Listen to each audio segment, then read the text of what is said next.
أقوالنا وأعمارنا. نور اللهم به بصائرنا وأبصارنا. اللهم ذكرنا منه ما نسينا، وعلمنا منه ما جهلنا، وفهمنا منه ما قرأنا، وارزقنا تلاوته آناء الليل وأطراف النهار على النحو الذي يرضيك عنا، واجعله حجة لنا لا حجة علينا يا رب العالمين. اللهم فقهنا في الدين، وعلمنا التأويل والتفاسير، وارزقنا اتباعه يا أرحم الراحمين. اللهم مغفرتك أوسع من ذنوبنا، ورحمتك أرجى عندنا من أعمالنا. اللهم إنا نعوذ بك أن نشرك بك شيئا نعلمه، ونستغفرك لما لا نعلمه. أنت تعلمه يا كريم يا رحيم يا ودود يا تواب يا الله. أما بعد، فإن أصدق الحديث كتاب الله، وخير الهدي هدي سيدنا محمد صلى الله عليه وآله وصحبه وسلم، وشر الأمور محدثاتها، وكل محدثة بدعة، وكل بدعة ضلالة، وكل ضلالة في النار. أعاذنا الله وإياكم من النار. معاشر الحاضرين، tukiwa toka jana tumelianza 10 la pili la Ramadhani, na bila shaka sote tunaona vile ambavyo kwamba siku zapita, thuluthi yake ishakwenda, zimebaki siku 19 au 18 kulingana na mwezi. Mwenyezi Mungu Subhanahu wa Ta'ala tuwafikie kufanya ibada ndani ya mwezi huu, tusitoke ndani yake isipokuwa dhambi zetu tumefutiwa na tumejaliwa cha kujaliwa kupata ndani yake cha ujira mkubwa. Wiki iliyopita tulisimama na katika darsa zetu za tafsir ya aya zilokuja ndani yake mazungumzo ya Mwenyezi Mungu na mitume wake na dua za al-anbiya, mitume kwa Mwenyezi Mungu Subhanahu wa Ta'ala. Tukasimama pamoja na Sayyiduna Adam alayhi salam, bi Allahi Adam, tukaona kadhia ndefu baina yake na Mwenyezi Mungu, maneno yake na Mwenyezi Mungu mpaka kusamehewa, na tukaingia katika kueneza umuhimu wa tauba na vile tujifunza kwa Sayyidina Adam namna ya kurudi kwa Mwenyezi Mungu Subhanahu wa Ta'ala. Maarufu katika mitumi wale 25 ulul azm, au kabla ya ulul azm wale watano 25 walotajika ndani ya Qur'an. Maalum ni kwa mpangilio wao baada ya Sayyidina Adam ni Sayyidina Idris. Lakini Sayyidina Idris alayhi salam hakukupokelewa kwenye Qur'ani maneno ya dua baina yake na Mwenyezi Mungu Subhanahu wa Ta'ala. Kwa hivyo tutamruka Nabii Allah Idris pamoja na uzito wake na uzito wa maelezo yake na maneno yake na Mwenyezi Mungu kama zinavyokuja katika riwaya za hadithi. Tutakwenda kwa mtume wa tatu, Nabii Allah Nuh, ambao kwamba unao kwa upana mazungumzo yake na Mwenyezi Mungu katika Qur'an. Kwa inshallah siku ambazo kwamba tutajaliwa kusimama na Nabii Allah Nuh, tutasimama naye kuangalia namna alivyozungumza na Mwenyezi Mungu na namna Mwenyezi Mungu alivyotakabali dua zake na alivyomnusuru mja wake. Nabii Allah Nuh ni katika mitume walokaririka habari zao katika Qur'an. Pengine baada ya Nabii Allah Musa, kwa Nabii Allah Musa ndio mtume aliotajika zaidi katika Qur'an. Baada ya Nabii Allah Musa yaweza kuwa watatu wao au wapili wake ni Nabii Allah Nuh kulivyokaririka habari zake. Wa kwanza bila shaka ni Mtume Muhammad sallallahu alaihi wasallam, kwa sababu hata hizo habari za Musa yuambiwa Nabii Allah Muhammad, yuambiwa mtume wetu Muhammad. Kwa hivyo Qur'ani bila shaka yazungumza na yeye kushinda mtume mwingine yoyote. Kisha ni habari za Nabii Allah Musa, kisha watatu ni habari za Sayyidina Nuh alayhi salam. Na imeteremka sura kamili kwa jina lake, suratu Nuh mashhur, maalum, sote twaijua, lakini hatutoisoma suratu Nuh yote na habari zake zote. Tunataka tutondoe faida katika munajat, yale mazungumzo yake na kumlingania kwake Mwenyezi Mungu Subhanahu wa Ta'ala, lakini lazima kwa siyaq, kwa context, tuangalie kabla yake kulitokea nini na yale maneno yalikuwa katika hali gani, kama mnavyofahamu. Katika suratu Nuh Mwenyezi Mungu Subhanahu wa Ta'ala aanza kueleza habari ya mtume Nuh. Bismillahir Rahmanir Rahim. Inna arsalna Nuhan ila qaumihi, sisi tulimtuma Nuh kwa kaumu zake. An andhir qaumaka, nenda ukawape nadhir, ukawahofishe kaumu zako.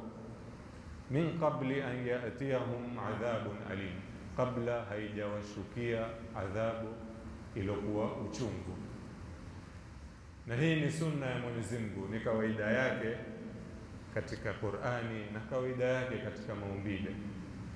Ilikuwa haleti adhabu kwa watu kabla awatumie wahofishaji, wale ambao kwamba watakwenda kupeleka risala na watakaowaita kwa Mwenyezi Mungu, kisha baadaye wakikataa, wakipinda, wakikanusha, wakifanya uadui, ndio itakuja sasa adhabu kali yenye uchungu.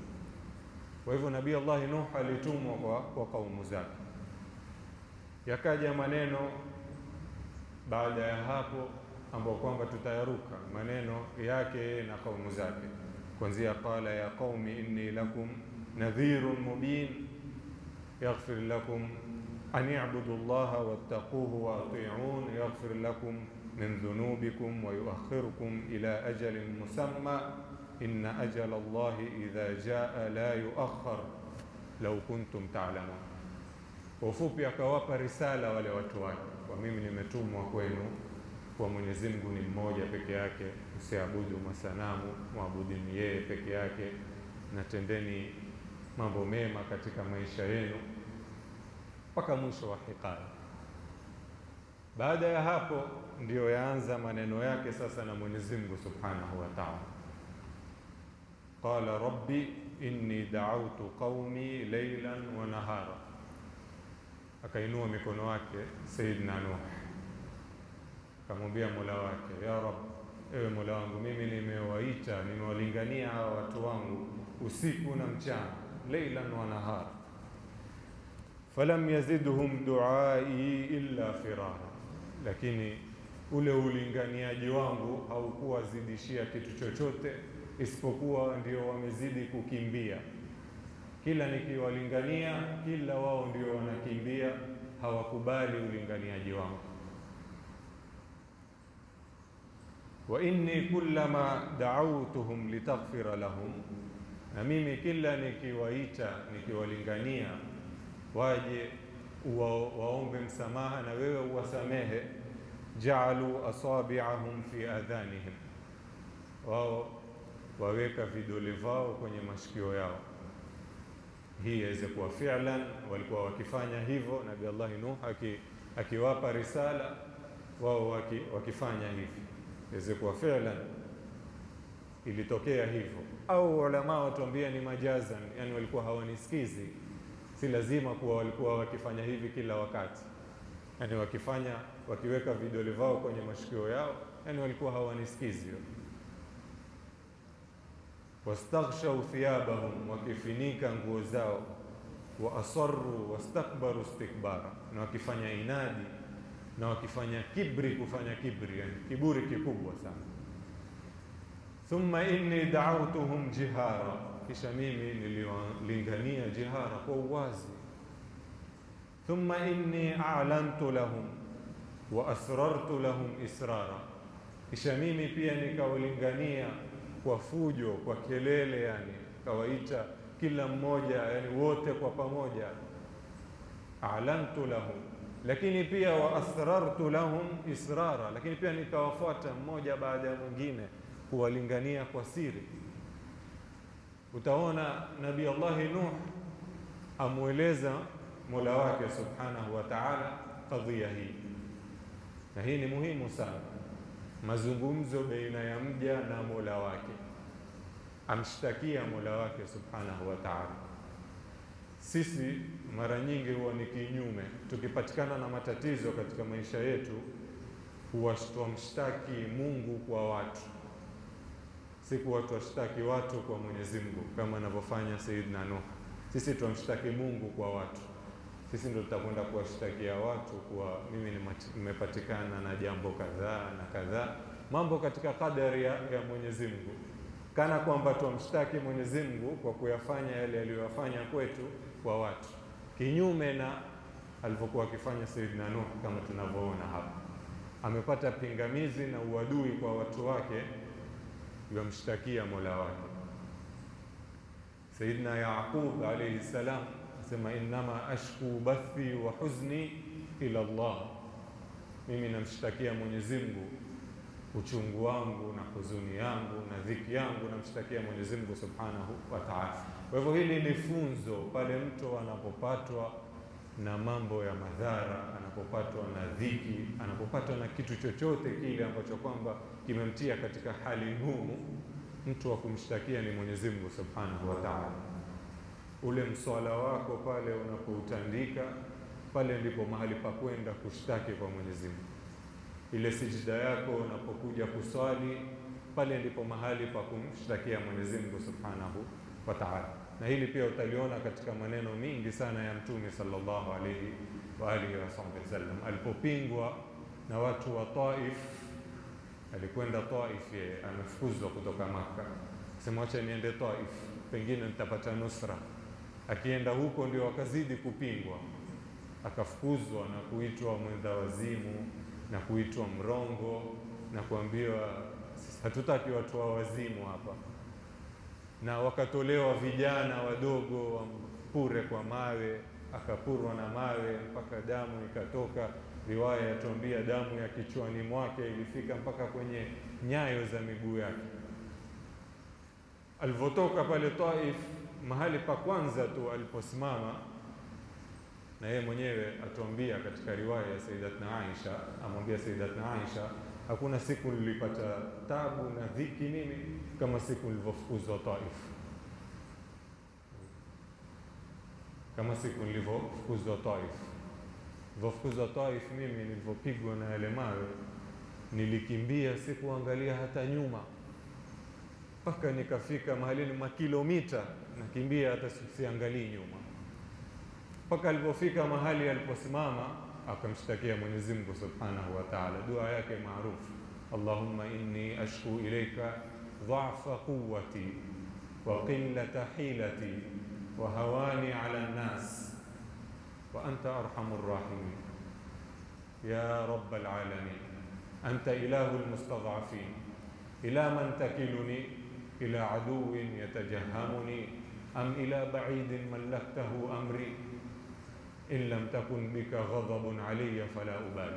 Dua ndefu ya Mtume sallallahu alaihi wa sallam, amwambia Mwenyezi Mungu, ya Allah, haya yote yalionipata mimi nakushtakia wewe, unyonge wangu, uchache wa uwerevu wangu na elimu yangu na udhaifu wa nguvu zangu. Umenielekeza wapi ya Allah? Umenielekeza kwa maadui ambao kwamba watanimaliza, au umenielekeza kwa watu wa mbali ambao kwamba hata hawanijui mimi ni nani? Anta arhamur rahimin, wewe ndio bora na mwenye rehema nyingi zaidi. In lam takun bika ghadabun alayya fala ubali, lakini juu ya yote hayo, kama wewe hauna makasiriko na mimi, uko radhi na mimi, niko radhi na mimi pia, sijali haya yote yanayonipata ya shida. Utaona tujifunza kwa Mwenyezi Mungu Subhanahu wa Ta'ala kupitia kwa mitume wake kuwa yeye ataka tushtakie dhiki zetu kwake. Ukae pale, dhiki zozote, hakuna mwanadamu ambao kwamba hana dhiki, kila mtu, hakuna alosalimika na dhiki. Kwa hivyo mahali pa kushtakia zile dhiki ni kwa Mwenyezi Mungu Subhanahu wa Ta'ala. Ndio hapa Mwenyezi Mungu yualeta kauli za Nabii Allah Nuh.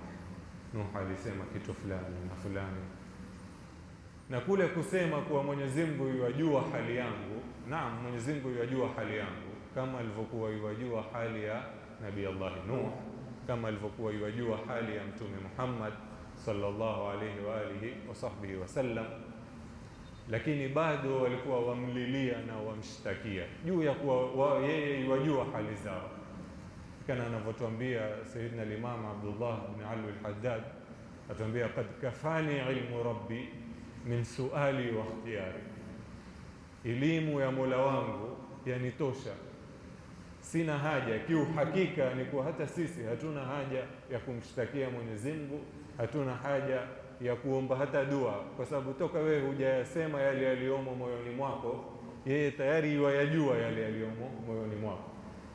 Ndio Imam al-Haddad huyo yasema kule kuwa yeye yajua kilichomo moyoni mwangu na yuko radhi nacho, kwa mimi nina dhiki fulani, nina shida fulani, na yeye yuwataka hiyo shida ibaki hivyo hivyo, mimi niko radhi na hilo, sina hata haja ya kuomba dua.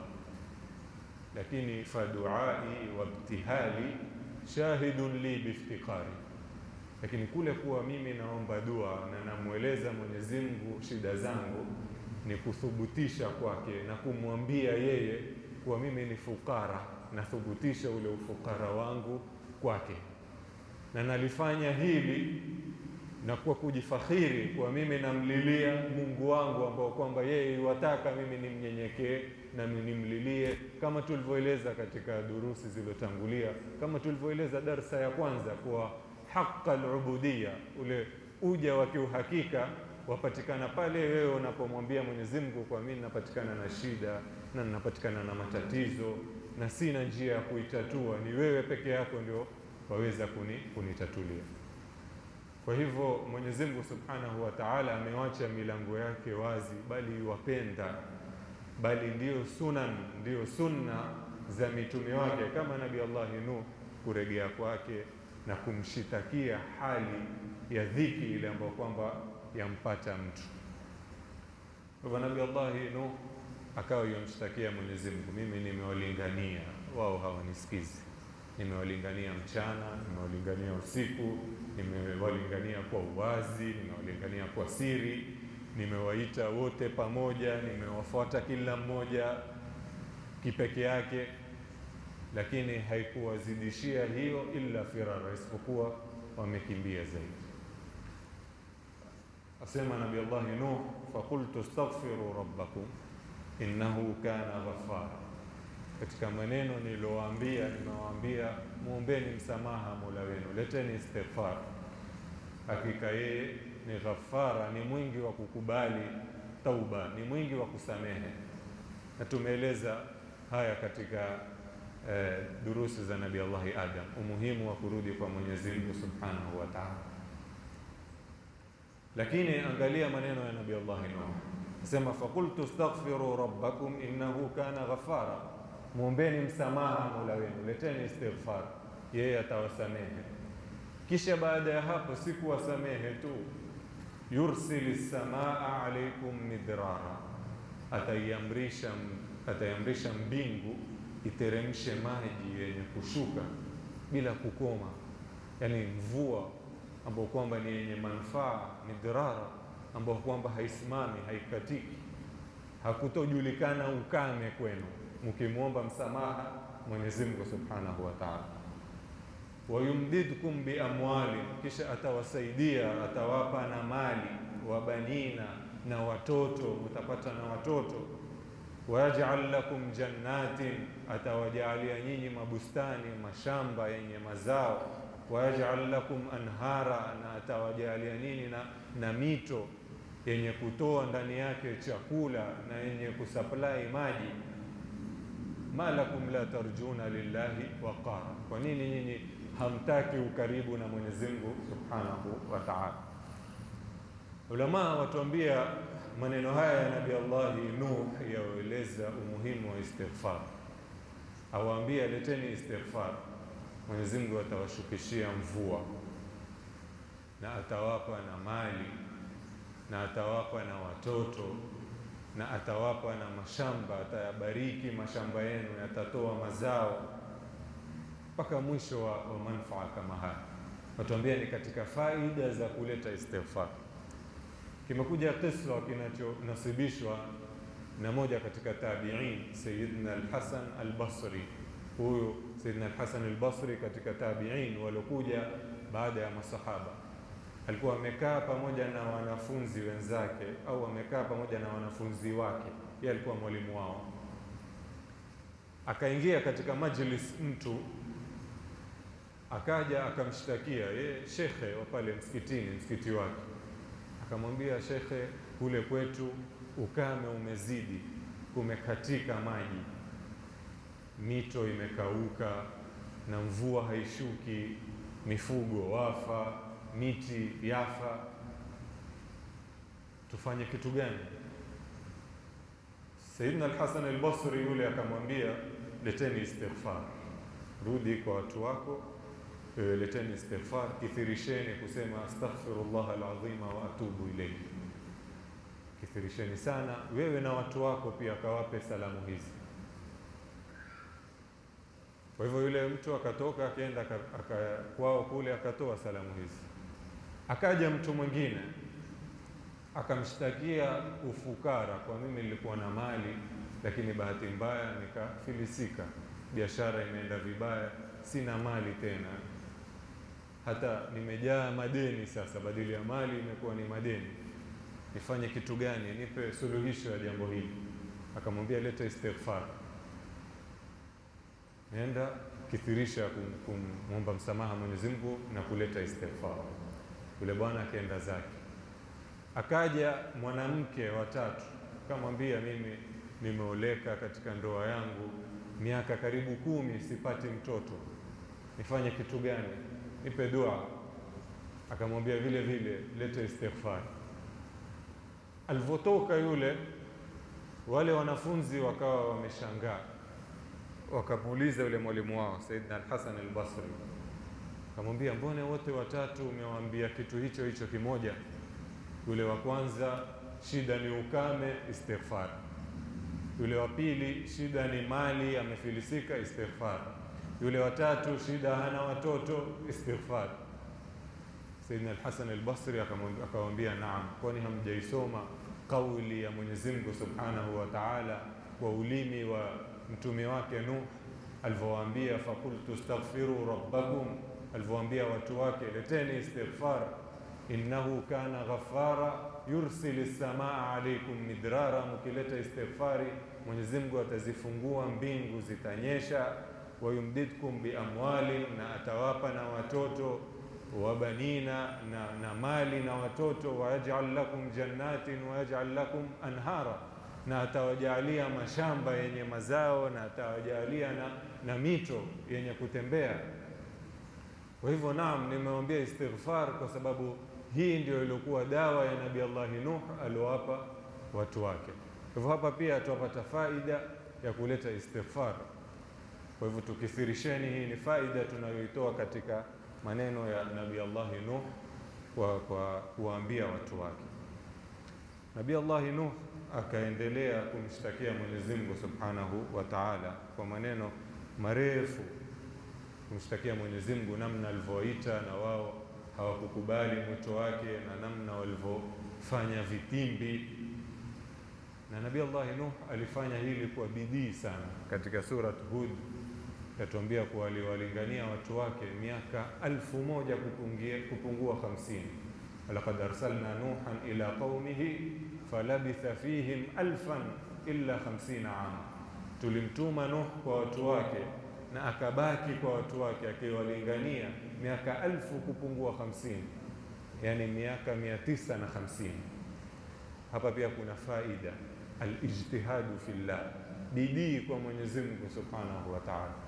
Mtume wa Mwenyezi Mungu huyu Nuh haifanya kazi yake miaka 950 bila kuchoka.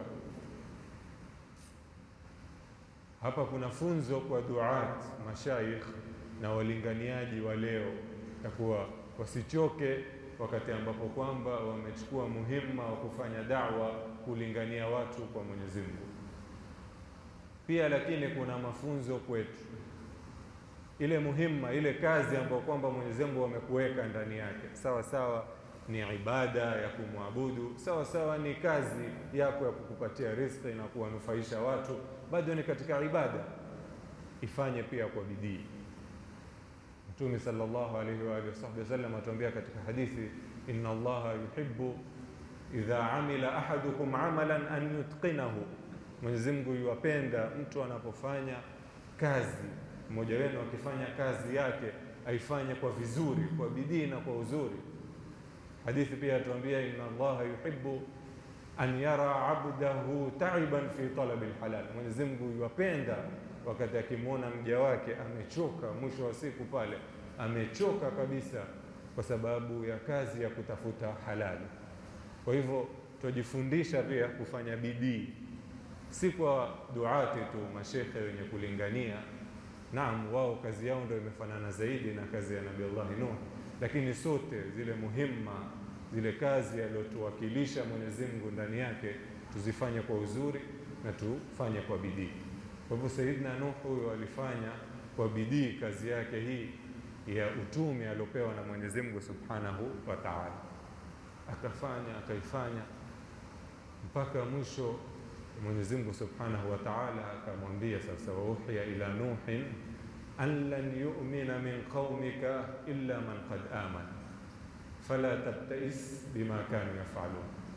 Mwenyezi Mungu sasa akamwambia Nuh, sasa hawa kaumu zako wale walioamini washaamini, wale ambao kwamba hawajaamini hawatoamini tena, hawana tena, hawatoamini. Mwenyezi Mungu khatama Allahu ala qulubihim, ashapiga muhuri katika mioyo yao.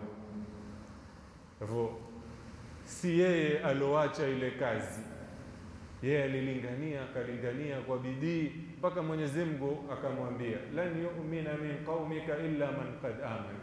Hawa sasa wale walioamini washaamini, walobaki hawaamini tena. Fala tabtais bima kanu yafalun, usihuzunike na kile wanachokifanya. Hawa walobaki sasa hawana tena kuamini. Na hapa pia kuna funzo na faida kutoka kwenye maneno ya Qur'an. Sayyidina Nuh kule kuwa kaumu zake hawaamini, si kuwa kulikuwa kukimfurahisha, kulikuwa kukimhuzunisha. Ndio Qur'ani ikamhutubia kwamba fala tabtais, usihuzunike. Maneno haya pia utayakuta akizungumziwa Mtume Muhammad sallallahu alaihi wa sallam. Masahaba watuambia alikuwa akimlingania mtu katika Uislamu, kisha yule mtu akakataa au hakuingia katika Uislamu, alikuwa Mtume akihuzunika sana, akipatikana na dhiki kubwa sana, mpaka Qur'ani ikamwambia, fala'allaka bakhi'un nafsaka ala atharihim in lam yu'minu bihadha alhadithi asafa, wewe utajiangamiza nafsi yako kwa huzni ikiwa tu mmoja wao hataki kuamini kwa unayomwambia, kuonesha ile huzni ambayo kwamba Mtume alikuwa nayo ndani yake. Sisi mashekhe wa sasa ni kinyume. Sisi twalingania au twamweleza mtu kitu, hata kama ni baina sisi kwa sisi Waislamu, masala ni masala ya bid'a pengine kwa mmoja wetu, au masala ya makosa au halikuthubutu kwa mmoja katika mashekhe, haelezi lile ili yule aongoke, na pale atakapokuongoka hakuongoka, yani akawa na huzuni kwa hakuongoka. La, yeye walingania ile madhumuni ya kulingania ni kumpotosha yule, kumtoa katika Uislamu. Fulani ni kafir, fulani ni mushrik, fulani ni mubtadi, na afurahi zaidi ikiwa yule atakataa ulinganizi. Sikuwa yamwambia ili ageuke, na asipogeuka atahuzunika. La, hivyo hii haikuwa sunna ya Mtume sallallahu alaihi wasallam. Mtume alikuwa akiingia katika iktiab ni depression, yani huzni ya hali ya juu. Fala'allaka bakhi'un nafsaka, wewe utajiangamiza nafsi yako. Angalia Qur'ani inavyomwambia, ikiwa mmoja wao tu hataki kukuamini. Kwa hivyo huu ndo alivyokuwa Mtume sallallahu alaihi wasallam, na ilivyokuwa Nabii Allah Nuh, ile kuwalingania kaumu zake na hawamuamini, yalikuwa akiwa na huzuni sana, mpaka Mwenyezi Mungu akamwambia, sasa tosha, usihuzunike tena, hawa waliobaki hawaamini tena. Fala tabtais bima kanu yafalun. Ilivyofika hali hii sasa, ndio Sayyidina Nuh akainua mikono yake sasa, akamwambia Mwenyezi Mungu, waqala Nuhun rabbi la tadhar ala al-ardi min al-kafirina dayyara. Sikiwa hakuna tena njia, hawaamini tena, basi Mwenyezi Mungu usiwabakishe hapa duniani, usibakishe hapa duniani. Dayyara ni as-sakinu diyar, yule mwenye kukaa ndani ya nyumba. Yani ni kama kusema usibakishe kitu chochote, usimbakishe mtu yoyote, kwa kule kuwa wao hawana tena madhumuni au hawana tena potential ya kuwa wao watakuja wataamini, basi Mwenyezi Mungu usiwabakishe na wao hapa duniani. Tutachukua kutoka kwenye dua hii ya kuwa waruhusika, yajuzu kuwaombea maadui, hasa maadui wa Uislamu, aadaullahi wa aadauddin, maadui wa Mwenyezi Mungu na maadui wa dini, yaruhusika kuwaombea ikiwa lakini wameonyesha uadui wao na wameonyesha kuwa hawana njia ya kuamini. Na hili la kuwa hawana njia ya kuamini, sisi, mimi na wewe, tuweza tusilithubutishe, kwa sababu sisi hatuteremshii wahi wala hatujui ghaibu. Sayyidina Nuh kujua kuwa wao hawatoamini, iliteremka wahi kumwambia kuwa hawatoamini tena, aya iliteremka. Kwa hivyo mimi na wewe hatuwezi kujua. Ndio ulama wakatuambia tusiwe wapesi wa kuwaombea hata wasiokuwa Waislamu kwa kule tu kuwa wao hawajaamini, isipokuwa ikiwa wamedhihirisha uadui ndani yake. Ndio utaona Mtume sallallahu alaihi wa alihi wasallam katika kisa tulokitaja cha kwenda Taif na kufukuzwa na kumshtakia Mwenyezi Mungu. Baada ya mashtaka yale kumshtakia Mwenyezi Mungu, kisa chatuambia akaja malaika, malakul jibal, akamwambia, ya Muhammad, malaika wa majabali, mimi nimetumwa na Mwenyezi Mungu, niamrishe kwa amri yako, murni bi amrika, niamrishe watakanifanya kitu gani. Ukitaka nitawapindulia al-akhshabain, yale majabali mawili yaliokuwa yameizunguka Makka na Taif. Ukitaka yale majabali mawili nitayapindua, yafinike Makka na Taif, wafela mbali. Lakini Mtume sallallahu alaihi wa sallam akamwambia yule malaika, la ya malaka aljibal, sitaki, usifanye hivi. Akamuomba Mwenyezi Mungu, Allahumma hdi qaumi fa innahu la ya'lamun, ewe Mwenyezi Mungu waongoze watu wangu, hawa hawajui, kwa dua maarufu. Kisha akamwambia yule malaika aliotumwa kwake, akamwambia, pengine hawa watu watakuja katika vizazi wao, watu ambao kwamba yaabuduna Allaha la yushrikuna bihi shay'a, watamwabudu Mwenyezi Mungu hawatomshirikisha kitu. Na fi'lan ikaja hiyo, watu wa Taif wale wakasilimu na wakawa mstari wa mbele katika kutetea Uislamu katika miaka michache tu itakayokuja baada ya kufariki Mtume sallallahu alaihi wa alihi wasallam. Kwa hivyo Uislamu hautufundishi kuwaombea wasiokuwa Waislamu, licha kuwa hawakufanya uadui. Hata kama wamefanya uadui, bado al-aula kama alivyofanya Mtume na watu wa Taif ni wa kuwaombea uongozi, wapate muongozo wa Mwenyezi Mungu Subhanahu wa Ta'ala. Lakini Nabii Allah Nuh huyu aliambiwa na Mwenyezi Mungu kuwa hawa hawaamini tena, kwa hivyo hata usiwalinganie tena, wala hata ukiwaombea dua haitowafaa, hawaamini tena. Basi ilivyokuwa kadhia ni namna hiyo, kuwa hawaamini tena, Nabii Allah Nuh sasa akaomba Mwenyezi Mungu, la tadhar ala al-ardi min al-kafirina dayyara innaka intadharhum yudhillu ibadaka wala yalidu illa fajiran kafara. Kwa sababu ukiwabakisha hawa Mwenyezi Mungu, hawa walioamini, wale ambao kwamba hawakuamini, ukiwabakisha watawapotosha na hawa walioamini. Safadhali uwaondoe kabisa, na vizazi vao pia watawapotosha, kwa sababu almauludu yuladu ala alfitra, hadithi yatuambia chenye kuzaliwa huwa kimezaliwa katika fitra, ni Kiislamu, lakini fa abawahu, sasa wale wazazi wake wawili, imma yuhawidani au yunasirani, wale wazazi wawili ndio watamfanya sasa ni Yahudi, ni Nasara. Kwa hivyo na hawa pia watafanya wale vizazi wao wawe makafiri kama wao. Kwa hivyo Mwenyezi Mungu usiwabakishe. Na Mwenyezi Mungu, Mtume sallallahu alaihi wa alihi wasallam pia aliwaombea maadui zake. Imekuja katika kisa, tutamalizia nacho, kisa cha sahaba ibn Mas'ud. Sayyidina Abdullah ibn Mas'ud asema safari moja Mtume alikuwa akiswali kwenye Al-Kaaba, wakaja katika Makureish, Abu Jahl, Amr ibn Hisham na Al-Walid ibn Utba na Utba ibn Rabi'a. Wakaja wale Makureish, walivyomuona yuwaswali wakaambiana wao kwa wao, nani atachukua choo cha ngamia? Sasa nani atakwenda kwa lile kabila achukue tumbo la ngamia, kile choo chake, aje amwekee katika mgongo wake wakati amesujudu?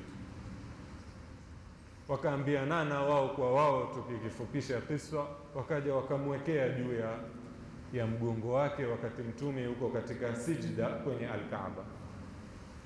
Akaja binti yake Sayyidatuna Fatima alayha salam, akakiondoa kile choo na lile tumbo kwenye mgongo wake. Mtume akahuzunishwa sana na hili, huzunishwa sana. Pale pale akamuomba Mwenyezi Mungu, Allahumma alayka bi Quraish, Mwenyezi Mungu nimekuachia wewe hawa Makureish. Na ikija alayka, yani ni dua ya maangamivu. Allahumma alayka bi Quraish, waangamize hawa Makureish. Kisha riwaya yatuambia, moja katika riwaya, fawajada fi nafsihi, akapatikana na kitu katika moyo wake, kama kwamba mimi nimewaombea kaumu zangu, kabila langu la Makureish, yani nimeleta generalization ya watu wote. Akaomba tena dua sasa, akawataja mmoja baada ya mmoja wale walikuwa wakimkejeli na wakishawiriana pale. Allahumma alayka bi Amr ibn Hisham wa Utba ibn Rabi'a wal Walid ibn Utba, wa akawataja wale walioko pale. Amr ibn Hisham ni Abi Jahl, Al-Walid ibn Utba babake Hind, ndugu yake Hind, na Utba ibn Rabi'a babake Hind. Basi akawaombea wale dua ya maangamivu. Sayyidina Abdullah ibn Mas'ud atuambia siku ya Badr, nakumbuka kuwaona hivi hawa walotajwa, 7 walotajwa na Mtume katika hii dua ya maangamivu, miili yao imelala chini, ni majumbi, wote wameuawa. Abu Jahal na wote, dua ya Mtume sallallahu alaihi wa alihi wasallam ya maangamivu iliwapata. Kwa hivyo dua imekubalika kwa maadui wa Uislamu, wale ambao kwamba wana uadui na Uislamu, na hili limesibu na limepatikana kwa Nabii Allah Nuh kama tulivyoona hapa, na limepatikana kwa mtume wetu Muhammad sallallahu alaihi wa alihi wa sahbihi wasallam. Haya ni muhimu kwa sababu hutokea baadhi ya maneno shanshana, vishawishi, hasa katika dola za Kiarabu. Kuna baadhi ya misikiti katika nchi za Kikhalij, Gulf countries kule, makhatibu wamekatazwa katika khutba za Ijumaa kuwaombea dua mbovu Mayahudi na dola ya Israeli, kwa hujja ya kuwa haifai. Uislamu haukuletwa kuwaombea maovu watu, la, ni ukweli. Lakini mtu akidhihirisha uadui na haoneshi njia yoyote kuwa atasuluhika yule mtu, basi sheria imetukubali kumwombea maangamivu. Na sisi insha Allah tutawaombea ndugu zetu wa Falastini na ndugu zetu Waislamu popote pale walipo, na abria, wale ambao kwamba hawana makosa katika dola ya Iran na dola zote ambazo kwamba ziko katika vita. Mwenyezi Mungu awahifadhi na awaangamize Mayahudi na maadui za Uislamu. Innahu waliyu dhalika walqadiru alayh. Atupe ilmu na amal na nia na ikhlas, atupe fi dunya hasana wa fil akhirati hasana. Wassalamu alaykum wal afwa minkum. Kesho insha Allah tutaendelea kumaliza katika dua za Nabii Allah Nuh. Kesho kutwa tutakuwa na mgeni Ustadh Said Ali Hassan, mudiri wa Markazul Ikhlas Gongoni. Kisha siku ya Alhamisi itakuwa ni Ustadh Shami Uthman tena. Kwa hivyo tutaendelea kesho, kisha siku ya Juma insha Allah. Assalamu alaikum wal afwa.